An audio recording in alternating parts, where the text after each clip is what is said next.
यूं तो अलवर के इतिहास में दोस्ती, दुश्मनी, बहादुरी और सबक की कई कहानियां प्रसिद्ध है।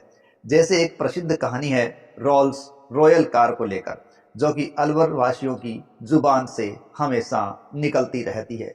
लेकिन एक ऐसी और भी कहानी है जो रोल्स रॉयल की तरह ही अंग्रेजी हुकूमत के लिए एक सबक थी और एक परेशानी भी बनी थी। वो थी एक कुत्ते के काम और नाम की कहानी। और ये सब बात जुड़ी हुई थी अलवर के एक किले जो 52 दुर्गों का लाडला कहलाया है और रहस्यमय खजाने के लिए प्रसिद्ध रहा है और कुंवारे किले होने का गौरव से प्राप्त है। उसी किले के बारे में आज हम आपको famous stories of the world में बताते हैं ये सारी बातें। राजस्थान की ये धरा अपने आप में अप्रतिम रही है, कभी अपने वीरों के लिए, तो कभी अपने वीरांगनाओं के लिए, तो कभी अपनी भौगोलिक विशेषताओं के लिए, तो कभी अपने राजे रजवाड़े और दुर्गों के लिए। तो ऐसे ही एक दुर्ग की बात आज हम करेंगे जिसे इतिहास के अंदर कुंवारा किला होने का गौरव दिया गया है। तो आज जिस किले की हम बात कर रहे हैं वो किला है बाला किला अलवर। देखिए, बाला किला अलवर है, उसका निर्माण कहते हैं आमेर के शासक कोकिल राय के पुत्र लघु राय के द्वारा 1049 ईस्वी के अंदर करवाया गया था और वहाँ एक शहर बसाया गया था। यह जो किला बनवाया गया था वो अरावली पर्वतमाला पर लगभग 1000 फीट की ऊंचाई पर बनाया गया था। नीचे एक शहर बसाया गया था, वही शहर वर्तमान का अलवर शहर है। हालांकि जो आज अलवर है वो जब बसाया गया था तो अलवर नहीं था, बल्कि इसे अलपुर नाम से बसाया गया था। बाला किले की जो प्राचीर है वो लगभग 6 मील की परिधि को घेरे हुए है तथा इसमें 52 छोटे बुर्ज हैं तथा इसमें 15 बड़ी बुर्ज हैं। इस दुर्ग में 8 अन्य बुर्ज भी हैं जो कि इस किले की सुरक्षा की दृष्टि से बनाए गए अलग दुर्ग है या अलग बुर्ज हैं। जबकि ये जो दुर्ग है वो हसन का मेवाती के लिए भी जाना जाता है। हसन का मेवाती वो योद्धा जिसने खानवा के युद्ध में राणा सांगा का एक अपूर्व योगदान दिया था। इसके अलावा इस दुर्ग में अन्य दुर्ग की भांति जगह जगह काफी छोटे छोटे छिद्रिया झरोखे हैं जिनके माध्यम से दुश्मनों पर अटैक करने का काम किया जाता था। बाला किले के प्रमुख दरवाजों के अंदर चांद पोल, सूरज पोल, लक्ष्मण पोल, जय पोल आदि हैं। बाला किला अरावली की जिस पहाड़ी पर बना है वो छंद की पहाड़ी के नाम से चर्चित है। इस बाला किले के दरार हॉल में अलवर पुलिस का वायरलेस केंद्र भी स्थित है। ध्यान रखें, पहले इस किले में आने के लिए एसपी से विशेष तौर से अनुमति लेनी पड़ती थी, लेकिन अब ऐसा नहीं है। बाला किला पूरे अलवर शहर की सबसे पुरानी इमारत है। ये किला 1545 से लेकर 1755 तक मुगलों के अधीन रहा था, लेकिन 1755 के बाद भरतपुर के सुदर जाट सामंत ने इस पर कहते हैं अधिकार कर लिया था। इस किले की दीवारों में लगभग 446 छेद हैं जो छोटे हैं, जो दुश्मन पर गोली बरसाने के लिए काम लिए जाते रहे हैं। तो बाला किला अपने आप में एक अलग ही विशेष बात रखता है।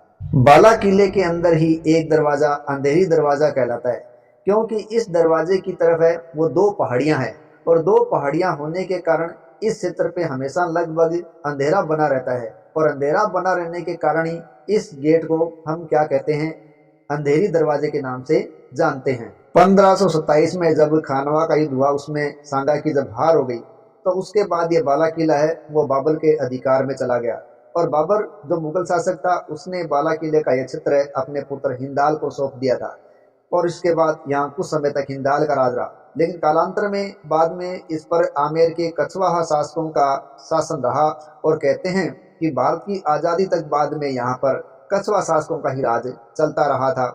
नीम सागर तालाब और सूरजगढ़ इसके अंदर प्रमुख जल स्रोत हैं।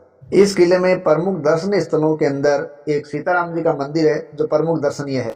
इस किले में निकुंभ शासकों द्वारा भी निर्मित महल है जिनमें परंपरागत हिंदू स्थापत्य कला के साथ साथ रक्षा सुरक्षा का भी पूरा ध्यान रखा गया है। इसी दुर्ग के अंदर करणी माता का प्रमुख मंदिर भी है और तोप वाले हनुमान जी का भी प्रमुख दर्शनीय क्षेत्र है। जहां तक मुगल शासक बाबर की बात है, कहते हैं कि बाला किले के अंदर वो 1 दिन रुका था, जबकि जब जहांगीर जो कि सलीम नाम से था उसके पिता से मन मुटा हुआ था तो उसको निर्वासित जो जीवन था वो कहते हैं कि उसने इस बाला किले के अंदर ही बिताया था।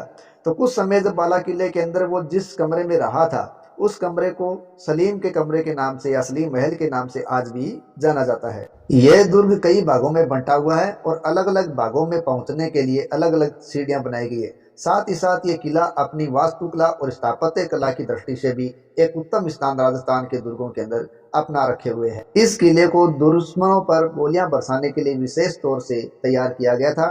और जहां तक दुर्ग की विशालता की बात है तो इस दुर्ग को भी अन्य दुर्गों के साथ राजस्थान के विशाल दुर्गों के अंदर शामिल किया जाता है। तो इस प्रकार ये दुर्ग भी राजस्थान के दुर्गों में चित्तौड़ तथा अन्य दुर्गों की भांति अपना विशेष महत्व बनाए हुए हैं। बाला किला कंवारा, इस दुर्ग को किसी आक्रमण का सामना नहीं करना पड़ा था, यानी यहाँ कोई आक्रमण नहीं हुआ, इसीलिए इसे इतिहास के अंदर एक कंवारे किले के रूप में दर्ज किया गया है।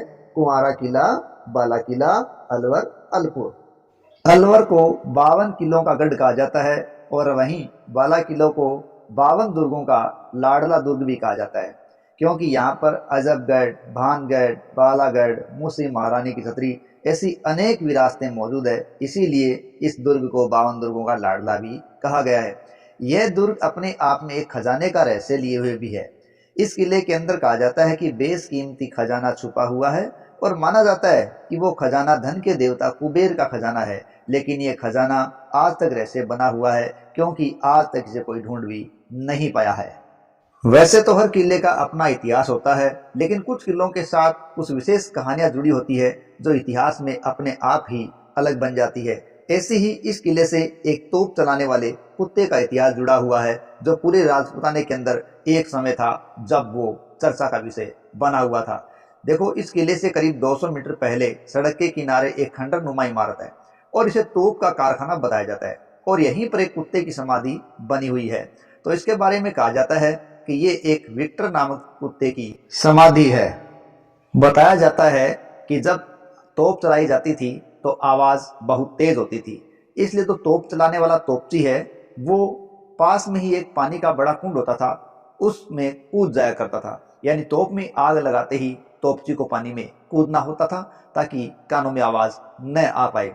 पूर्व महाराजा जयसिंह के पास कहते हैं एक कुत्ता था जिसका नाम समीर था, लेकिन पूर्व महाराजा जयसिंह है वो अंग्रेजों से नफरत करने लगे थे और अंग्रेजों के लिए नफरत के नाम पर ही उन्होंने क्या किया, अपने उस कुत्ते समीर का नाम बदलकर लॉर्ड विक्टर कर दिया था और इसलिए ये नाम अंग्रेजों के लिए एक शर्मिंदगी और मुश्किल भरा हो गया था और इस नाम से वो नाराज होने लगे थे।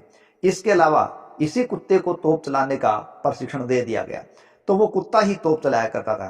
कहते हैं कि एक बार एक नई तोप का परीक्षण करने के दौरान तोप फट गई और उस कुत्ते की मौत हो गई थी। तो विक्टर की मौत की स्मृति में यह समाधि यहाँ बनाई गई, लेकिन बाद में असामाजिक तत्वों ने कहते हैं इसे तोड़ दिया और आज भी तोप के अलग अलग हिस्से यहाँ पड़े हुए हैं और उसी कुत्ते की, विक्टर कुत्ते की समाधि जो क्षतिग्रस्त है वो यहाँ बनी हुई है। पत्थर को भी अब दूसरी जगह सुरक्षित रखा गया है और अब इस कुत्ते की समाधि का कहते हैं प्रशासन की देखरेख में पुनर्निर्माण करवाने का प्रयास चल रहा है। तो ये थी अलवर के बाला किले से जुड़ी विशेष कथाएं, जो अंधेरी दरवाजे के लिए, रहस्यमय खजाने के लिए, कंवारे किले के लिए, 52 दुर्गों के लाडले के लिए और तोप चलाने वाले कुत्ते के लिए इतिहास में अलग ही मुकाम रखता है। जय हिंद, जय भारत।